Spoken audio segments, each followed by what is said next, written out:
ഞാനൊരു നിയമസാമാജികന് MLA ആയതുകൊണ്ട് ഇപ്പം വഴങ്ങുക. അല്ലെങ്കിൽ പിണറായിന്റെ അപ്പന്റെ അപ്പം വിചാരിച്ചാലേ എന്നെ അറസ്റ്റ് ചെയ്യാൻ കഴിയില്ല. അപ്പം ആ രീതിയിൽ ഒരു ഗുണ്ടാ തലവനെ അറസ്റ്റ് ചെയ്ത് കൊണ്ടുപോകുന്ന രീതിയിൽ ഒരു ഭീകരാന്തരീക്ഷം സൃഷ്ടിച്ച് ഒരു നാടകം ഉണ്ടാക്കി കൊണ്ടുപോയി. ഞാനിവിടെ ഉണ്ടായിരുന്നല്ലോ, എനിക്കൊരു നോട്ടീസ് തന്നാൽ മതിയല്ലോ. എനിക്ക് ഓടിപ്പോകാൻ പറ്റുമോ? ഞാൻ ഓടിപ്പോകാൻ വേണ്ടിയിട്ട് ഇറങ്ങിയല്ല, ഞാൻ ഫൈറ്റ് ചെയ്യാൻ വേണ്ടിയിട്ട് തന്നെ ഇറങ്ങിയത്. അപ്പൊ ഇതൊക്കെ എന്നോ പ്രതീക്ഷ കാര്യങ്ങളാണ്. അപ്പൊ സ്വാഭാവികമായിട്ടും കേരളത്തിലെ ഭരണകൂട ഭീകരതയുടെ ഏറ്റവും വലിയ തെളിവാണ് ഈ മുറ്റത്ത് നിൽക്കുന്നത്. അപ്പൊ ഞാനൊരു നിയമസാമാജികന് MLA ആയതുകൊണ്ട് ഇപ്പം വഴങ്ങുക. അല്ലെങ്കിൽ പിണറായിന്റെ അപ്പന്റെ അപ്പം വിചാരിച്ചാലേ എന്നെ അറസ്റ്റ് ചെയ്യാൻ കഴിയില്ലായിരുന്നു.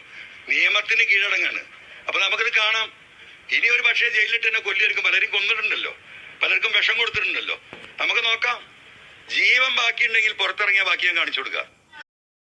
നിയമസാമാജികന് MLA ആയതുകൊണ്ട് ഇപ്പം വഴങ്ങുക. അല്ലെങ്കിൽ പിണറായിന്റെ അപ്പന്റെ അപ്പം വിചാരിച്ചാലേ എന്നെ അറസ്റ്റ് ചെയ്യാൻ കഴിയില്ലായിരുന്നു. അപ്പൊ നമുക്കത് കാണാം.